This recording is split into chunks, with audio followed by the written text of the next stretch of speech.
This is a really important function and an opportunity, I think, for us to communicate and for us to continue our effective partnership. Just like Mr. Weatherwax said, we lose together and we win together, and our engineering capabilities are just intrinsically, essentially linked to our participant AE contractors. So we're really happy to have this opportunity. So can everyone hear me? Yeah, we got you. Yeah. Okay. All right. It all sounds good. Very good. What I envision for this is just a chance to give Mr. Cruz a little bit of introduction as the section chief overseeing AE, and then let Matt do the presenting. He's got a small slideshow. The main function, though, of this, what we'd like to get out of it, is just the opportunity for an effective dialogue. Answers many questions. We tried to address a lot of the common themes that showed up in the survey results, which we thank you for. And I'll take on the main role of being kind of a mediator. I'll be monitoring for any questions that are texted or in the chat function, and I can pass those on to Matt after his presentation. And we have a few minutes available on the agenda to carry out a discussion as for quite a few minutes if needed. So having said that, I can just turn things over to Hector for a few opening comments.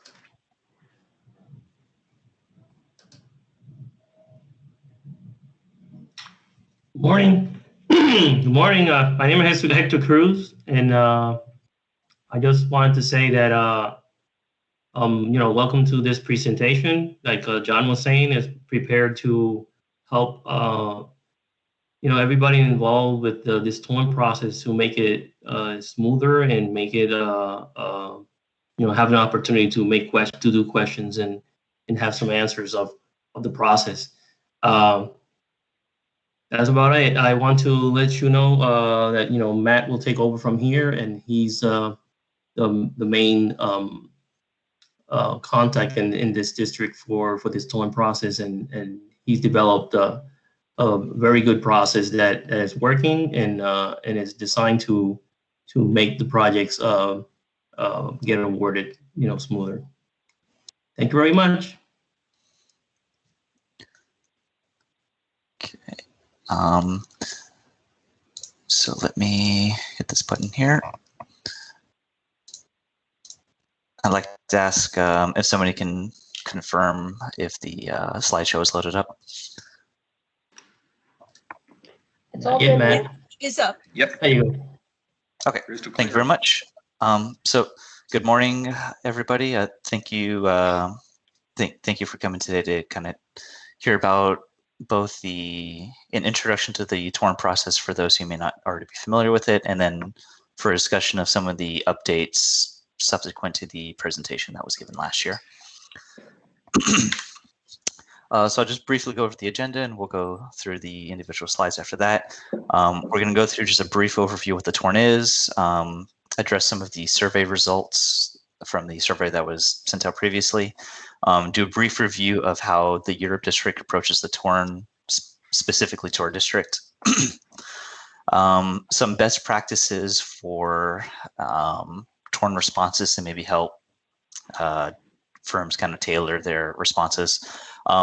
As part of the best practices, I'll be switching over to a sample TORN letter to kind of tie it together with the presentation, and then finally we'll do a brief summary and open it up for questions. I'll try to leave as much time as I can for a discussion, because I think that's probably a very valuable tool and a good opportunity to use. This is a good opportunity to pursue that.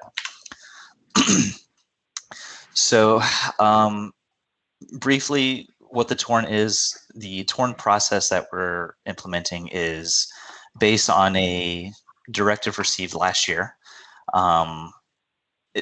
The summary of it is basically that for each individual task order, we're now convening a selection panel to select the most qualified firm. We do have to have a minimum of 3 firms to be considered for the most part, and we we seek supplemental information beyond what's on an SF330 to help the panel make that decision.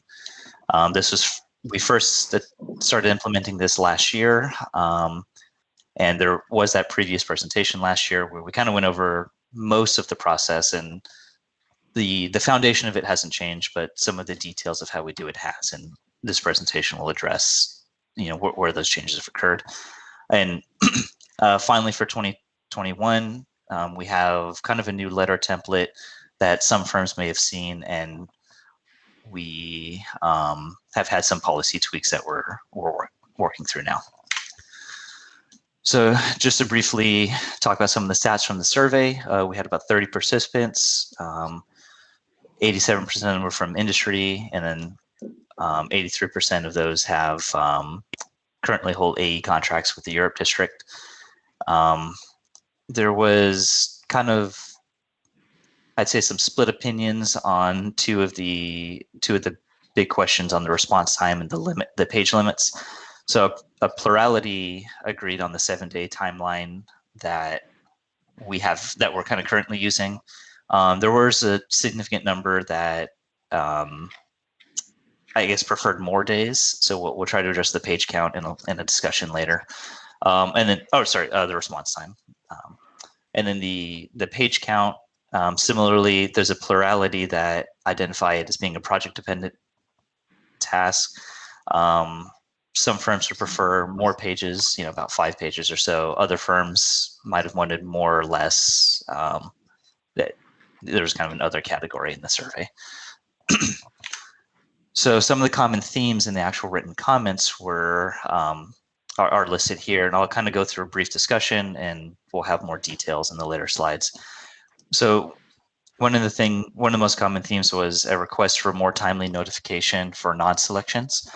We do concur that this is important, and we're working to do that. We'll address where on the timeline the non-selections will occur on a later slide, but I just want to specifically identify we do note that this is a valid concern, and we're attempting to address that.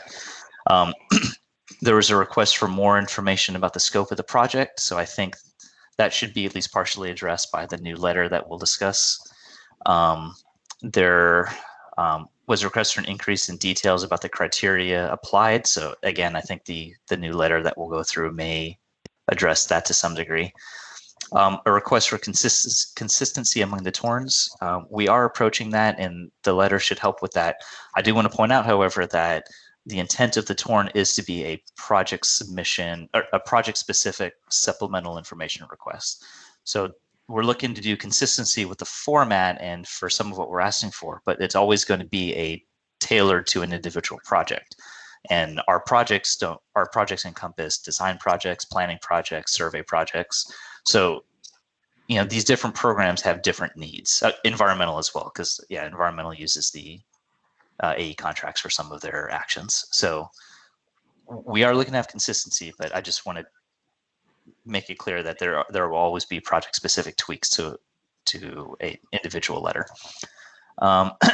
There was a request for copies of the rating sheets. We won't be providing rating sheets, but I hope that the increased information in the letter and some of the best practices discussion will help guide firms towards an understanding of what we're looking for. There was a lot of questions about why the TORN is necessary. The easy answer is it's mandatory. The more complicated answer, but probably the one that we're going for, is that basically we get information about a firm's capabilities that we wouldn't know just using an SF330, because an SF330 is recognized as a document that is page limited for the purpose of a contract selection for, essentially like a MATOC, right? It's not intended to address a firm's ability to handle every single individual type of technical project that could be done. So the TORN allows us to do a project-specific information request and do a project-specific selection. So we do recognize that there are difficulties associated with having to prepare these documents for every single project, but at least on our side, we do actually find a benefit in having that knowledge and being able to make a firm selection for the projects that we do. And Matt, if you don't mind, if I can just jump in real quickly here, just to take a few steps back from there about why this is necessary, and what we tried to communicate last summer is that really there's no laws or regulations that changed. It was just a reinterpretation of some of the FAR competition requirements compared to the Brooks Part 36 requirements. And the headquarters reinterpretation was that we needed to include this step that showed a little more kind of focused evaluation among different firms at the task order level instead of just the base contract. But that's a few steps back of kind of what instigated this whole big change. Over. No, thank you for that additional context, Johnny. I think that is an important point, that this is not a change in, like, a legal change or something of that nature. It's a change in interpretation of the existing requirements. So as far as how the Europe district approaches the TORN potentially as opposed to other districts, so this is our basic process. We get a project, we get a definition of the project, and we work through, we develop a letter, the TORN, that you receive, that sets out, these are the things, these are the government's concerns, and thus these are the things that will be used to develop the, or to guide the selection of a firm. We also identify a pool of firms that are eligible for this work. So the decisions made in the pool memo are basically limited to these items. What is the type of work being done? Who is allowed, or where is this work being done? Who is authorized to do that kind of work in that location? And then of those firms, who still has financial capacity or enough time on their contract, on their base contract to perform this work? Will the award potentially happen within the remaining time frame of the base contract? We're not looking to pre-screen firms from a based on their 330s or based on like performance or something out. That will be done. That analysis will be done at the TORN. So the pool, when we select a pool, we're selecting, our policy is to select based on who is authorized and who is the intended group of firms to do this work in this place. So TORNs will be issued with typically a 7 calendar day response time. We'll talk about the timeline in a little more detail, but there may be additional day added if there's holidays or something falling in that period, but 7 days is generally what we're aiming at. The responses would be submitted to the contracting team. There's a specialist in KO that sent out the TORNs, and that gets distributed to the selection panel. A selection panel will be convened. They'll look at the TORNs, they'll look at the SF330s, and they'll evaluate that in the context of the selection criteria and make a determination on who should be selected for this project. That board then develops a rationale for selection memo, and the formal selection memo is developed and signed off. At that point, the PDT will move to complete the RFP and get the final approvals for the RFP through our system. At that point, an RFP will be issued to the selected firm, and the non-selected firm should be notified of the non-selection for this particular task order. At that point, debriefs will be offered. I'd like to throw out a quick note here. I do realize that our approach to debriefs has been slower than intended. We are working on trying to catch up on previous debriefs and be more timely with offering future ones, but I'm hoping that at least in the short term, the best practices discussion later will help to inform firms of what we're looking for, at least for future projects. So we'll go through some quick best practices, and then I'd like to switch over to another document for a moment. So when preparing a torn response, I would just advise firms to carefully read the requirements, especially from the new letter. So we have a number of criteria. This set of criteria shown here should be all torns moving forward should have these criteria. So if there's changes, we'll have to address that, but this should be a consistent set of criteria. The order of importance may change depending on the nature of the project. So, obviously you have to look at the letter to identify whether, specialized experience or professional qualifications maybe is being highlighted over one over the other. But the order shown in the letter will be the order of importance. This is the typical order for most projects. For specialized experience, we ask for a number of specific technical a history of performing specific technical actions. So I would advise firms read carefully on what specific actions we're looking for.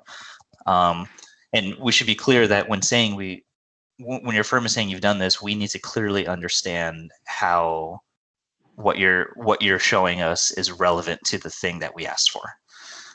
For professional qualifications, we're looking at both your SF330 and your any additional people you add to say, how are these people relevant to the project to be performed, and do they have specific experience that we can identify? So not just beyond just a sentence of like this person has done this thing, but have they done it? Like show that they've done it. Past performance, we are primarily looking at the IDC, but as the torn letter indicates, we do look at specific relevant projects that meet certain criteria. The letter will address what those criteria are.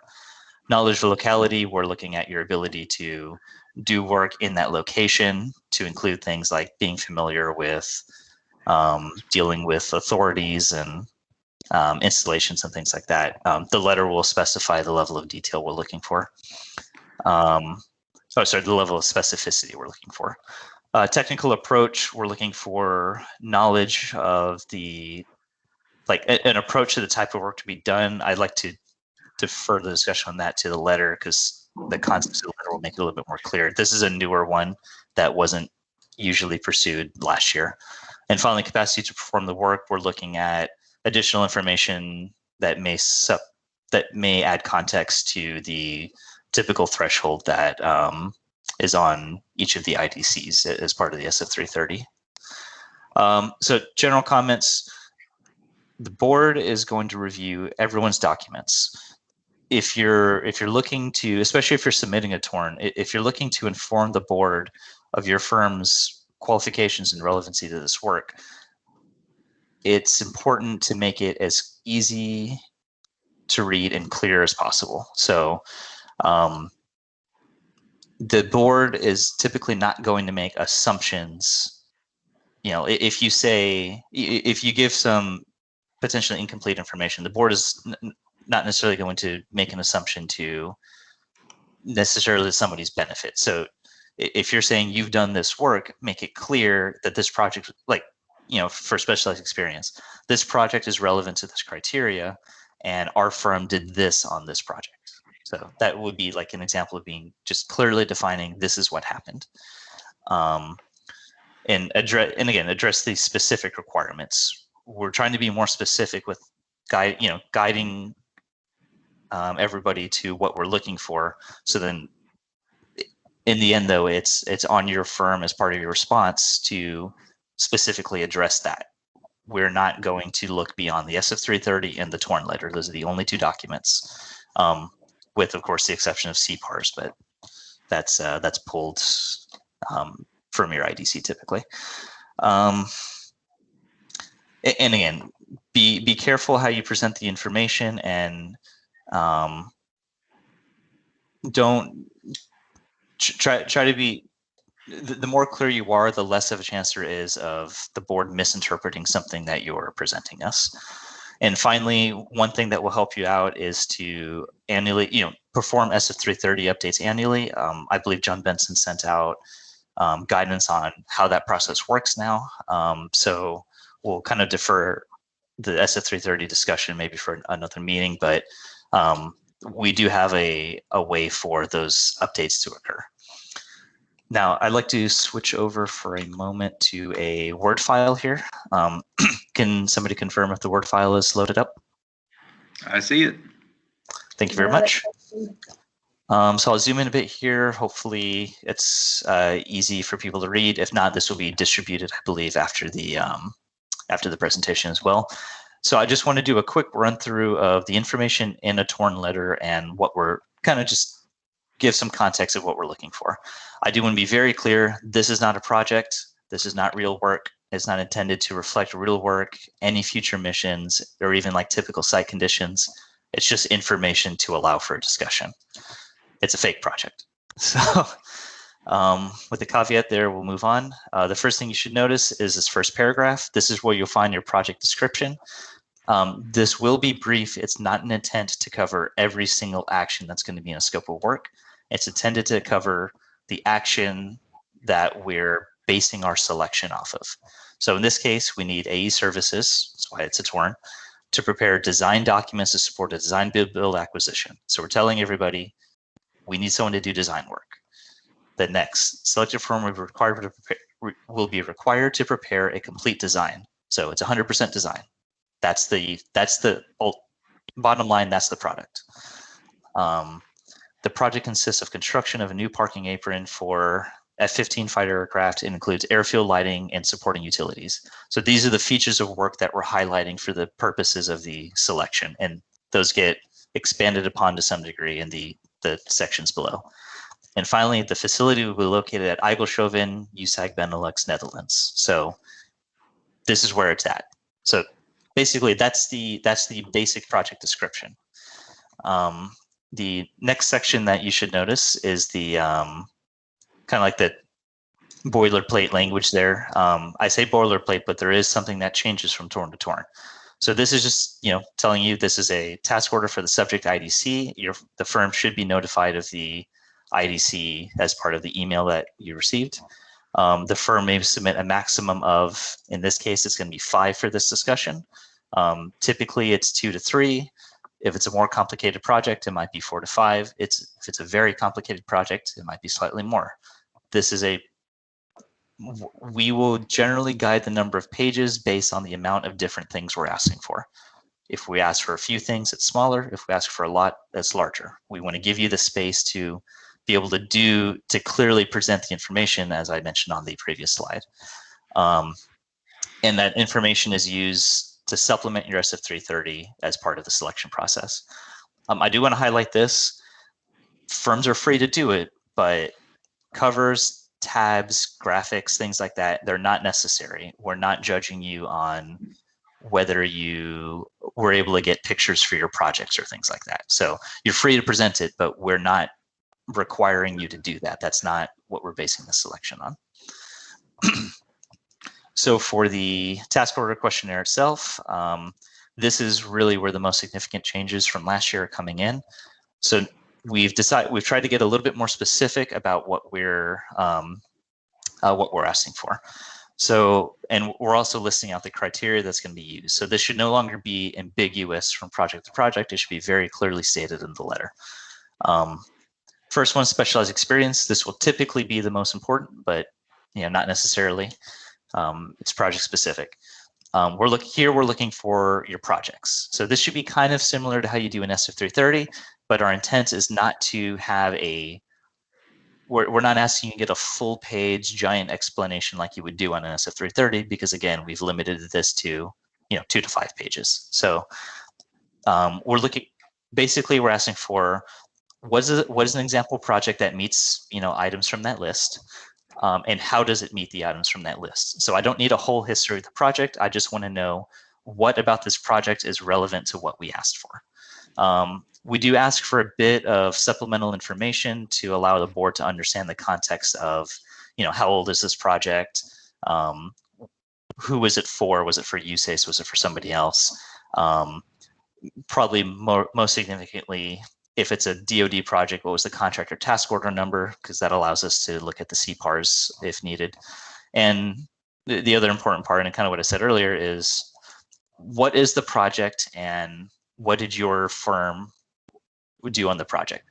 Now, in this case, when I say your firm, I do include your subcontractors. So your proposed subcontractor is considered part of your team for the purposes of the analysis. So if your subcontractor worked on a project, tell us what your subcontractor did.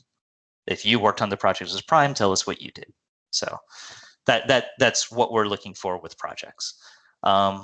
Here, I don't want to go into too many details about this. This is supposed to be a typical one, but I'll just highlight kind of what's going on in this section. So, we're not necessarily asking that you've done a specific building unless we're concerned about, unless a specific building is so unique that, you need to have done that to understand the full scope of what you're doing.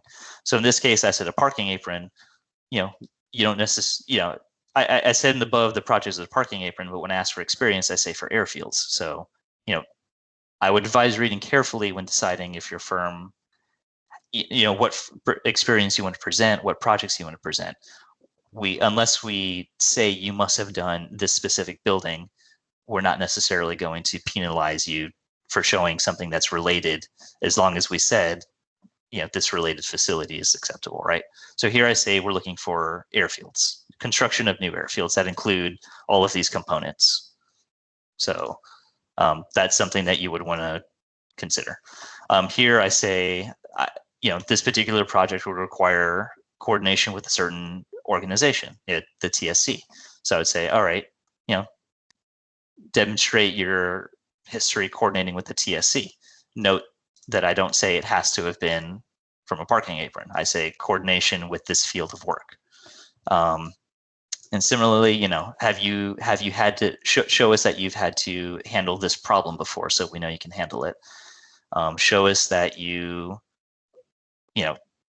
done design work. Your team has done design work in the country that we know that you understand how to, what's needed to do a project in the Netherlands. Show us that you know how to blend multinational codes, because that's always going to be a problem on a design project overseas. So basically read the bullets and choose your projects accordingly. Obviously, if you've done a parking apron that had all these components, you just did it, you'll have an easier time showing this experience, but it's not required that you've done this thing at this place. So just want to be clear there. For professional qualifications, so here we would be identifying the general types of personnel we're looking for. Most projects will just have this. Some projects have unique requirements, and so we'll highlight these below. So in this case, I would be looking for, do you have somebody who can do a DoD airfield design and has experience? Do you have someone who can address specific concerns with pavement engineering? And I have 3 different items there. I would note also, especially when you have similar disciplines, if I'm calling out specific things, I'm not asking that you have 4 civil engineers. I'm asking that you have a civil engineering team that can handle all of these components. And similarly, we may also sometimes say, like, an individual or a team of individuals with a certain group of experience things. You may see that as well. I do want to be clear here, because this can be sometimes confusing. When I say that you can have a team of civil engineers, for example, who have one civil engineer with asphalt and one civil engineer with Portland cement concrete, that's okay. The 2 of them, you shouldn't be using the 2 of them together to add to a certain number of years. So I want to be clear. We're not adding, you have 2 civil engineers with 5 years of experience, therefore you have 10 years of experience. It's like an individual needs to meet at least a year threshold. So I just want to be clear there, because that's that can maybe be a little confusing. But otherwise, when we highlight specific qualifications like this, we've identified these because we feel these are necessary for the success of the project. Similarly, when we've identified specific items here, we have identified these because we feel these are critical to a firm's ability to successfully execute this work. So we need to know. So here we're looking: can you do this work, and can you demonstrate that you've done this work? So similarly, can you do this work, and can you demonstrate you have the people with the required knowledge to succeed in this work? One thing that can sometimes be confusing, we're looking not just at, are these people registered engineers with a certain number of years, but basically we're looking at your team. Can your team do the work, in this case a design, incorporating the components, the components of question A, so these 7 items, for a project in this location? So basically, can your team as a combined unit accomplish this work successfully? That's what we're looking for. Past performance, we've given a, we've said before, generally speaking, we're looking at your performance on this IDC. However, we do recognize that firms sometimes succeed and do well on very relevant work else that was on another IDC, or maybe for another agency or something like that, or another location. So if you have a project that's highly relevant, and you've provided that CPARS number, go ahead and highlight the project. We'll take a look at it.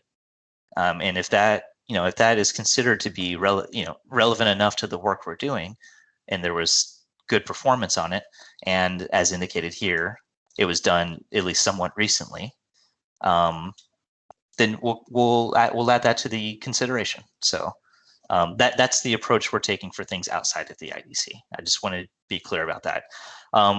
We will consider PPQs or things like that as well. They are given kind of lower prioritization, and you may want to look at your page count management, because the PPQ is typically a multi-page document. But ultimately, if that's something you want to provide, we will look at information provided. But CPARS is definitely the easiest one to do. If there is a rating in CPARS, you do not need to provide that rating as a whole page on our document. Just reference the contract number and tell us where to go. We can get into CPARS. So knowledge of locality. Like I kind of said earlier, this should be mostly clear as written. Can you do this type of work in this country, and are you able to do things like access the installation, comply with the background checks and other things that are necessary to do work there? While this should be pretty stable from project to project, there are occasional differences, so I would ask that firms pay attention. There are sometimes countries where we have a concern. There may be countries or specific things where we have a concern about someone's ability to certify work in a particular country. So definitely read this and make sure your team is clearly capable of doing what we're asking them to do. So can you do these things? Can you do the site visit? Can you do the design? Can you get on base? Technical approach, this one can be a little confusing as well. So this is where I'd like to explain it a little bit. I'm asking for a brief description of your proposed technical approach to this task order. If it's just a typical task order and it's a design project on your design IDC, we're reading your SF332. So if your SF330 already talks about how you're going to do a design project, you don't necessarily need to repeat that in the TORN. We're going to look at that as well.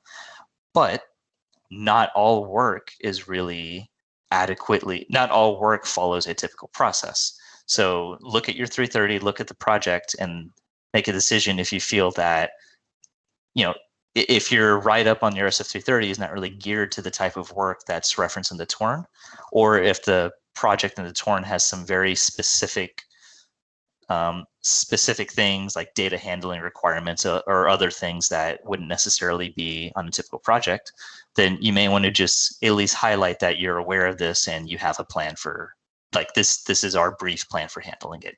We're not looking for long explanations here. Just we want to just ensure that the firm understands what we're going to be asked to do. That's all that is asking for. We're looking at, we're looking for the acknowledgement that your team is going to be ready to begin work. And we're looking, given that right now COVID is something that isn't going away anytime soon, we want to know that your firm has a plan in place to manage COVID-19 without requiring us to constantly push the schedule out. Obviously, during the course of a project, specific individual projects have individual issues, but we want to know that your firm has some sort of plan in place to work with us in those situations. And finally, capacity to perform the work. This can be easily confused as well. Part of this is looking at the threshold review. That's been discussed before. Every contract is expected to be capable of doing a certain number of projects to a certain value. Here, we're just looking for just brief information that the board should consider, especially if your firm has a lot of existing work. So, if your firm is at or above that threshold, that could be, depending on the nature of the project, that could be a cause for concern. So, we just want to make sure your firm is your firm has the capacity to manage additional work. So that's kind of the longest part there.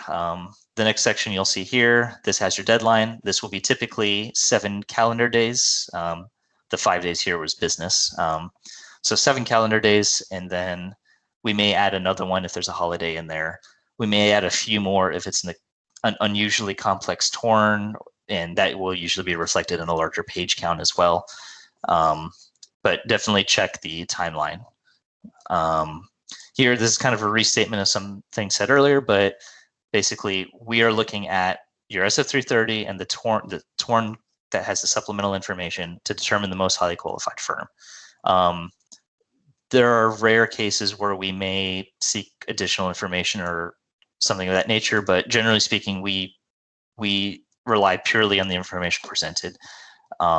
We don't call up firms to ask for clarification or something. Basically, if needed, if we need to amend the torn while it's still out, for example, we would send that out. I think some firms may have seen that before, where an amendment was issued due to a miscommunication or a new requirement. It's incredibly rare, though. We try to keep it one torn, do the board, make the selection. And finally, this is just a reminder of something said earlier. The selection of the most highly qualified firm will use this criteria above, all the things we just mentioned, in the order that it was shown on the letter. So that's the prioritization of one criteria versus another. This is restating, it's not required that you submit a torn. We will use your SF330, and if your SF330 includes relevant information, then, and it's clear in the SF330, then, we'll consider that as well. And finally, of course, your torn response goes to the contracting team directly. So this would be the contracting specialist and the KO. Their information should be there, and they'll have information about how the email to them should be addressed. And just a reminder, this is a selection process, not an RFP.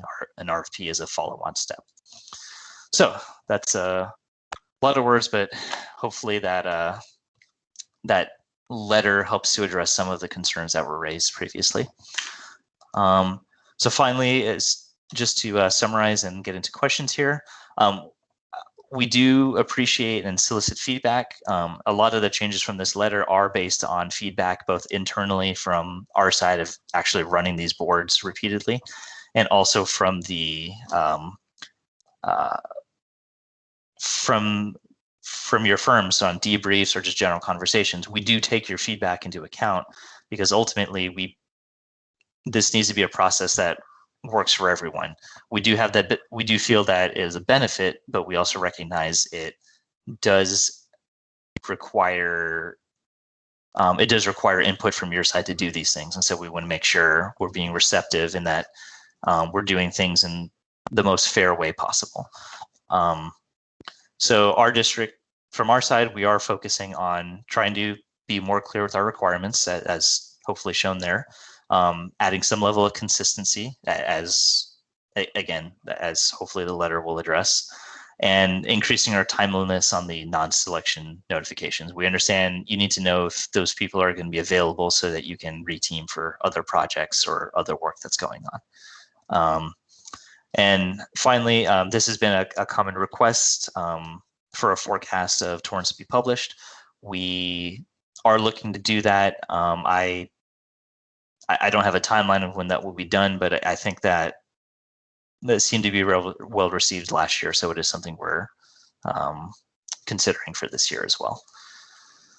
So I think we'll move to questions, and I'll stop the screen share here. Yeah. And thank you, Matt. Yeah. Okay. Hey, that was what do we got? That was really nice going through the example torn. So I do appreciate that.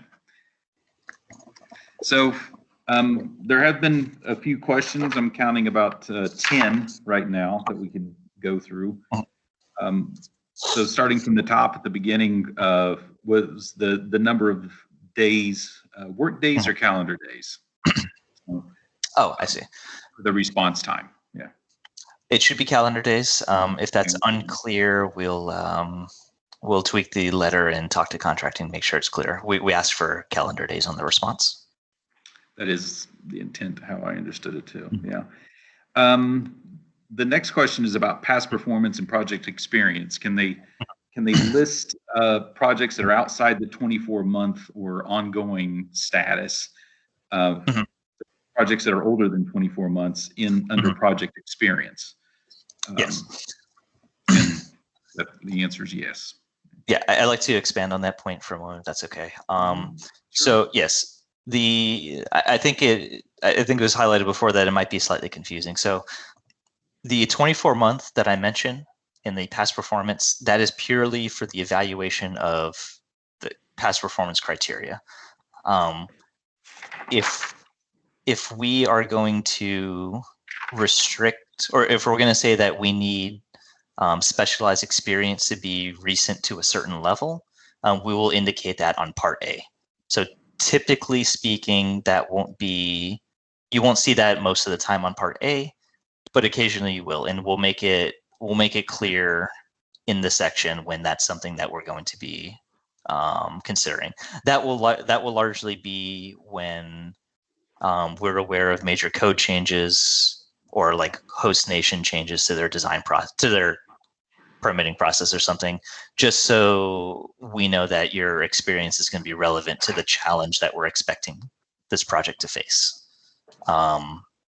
So yeah, just to be clear, your project is allowed to be more than 2 years old for Part A.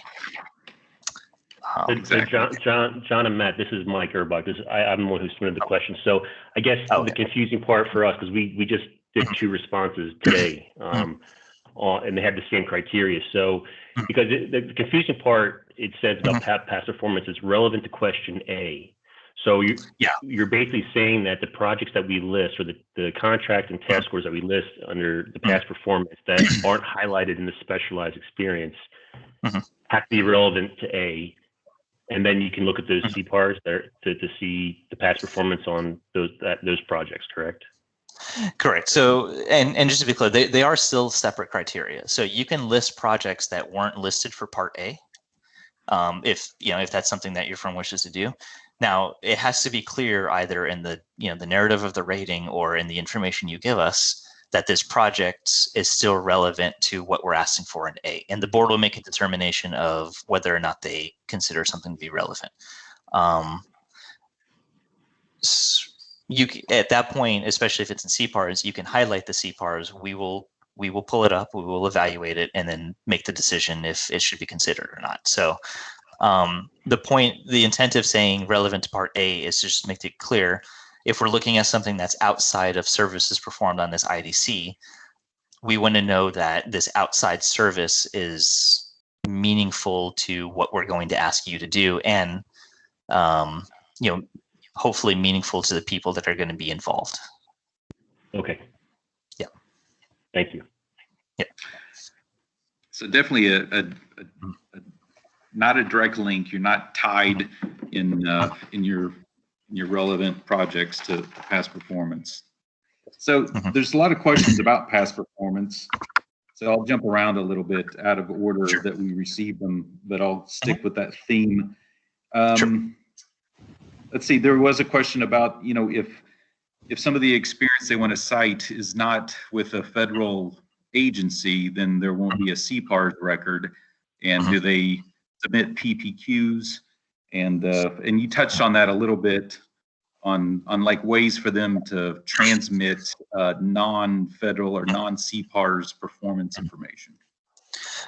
Correct. So what's important there is we will try to consider it. It is given a somewhat less weight because CPARS is a commonly understood from the board's perspective. CPARS is like that commonly understood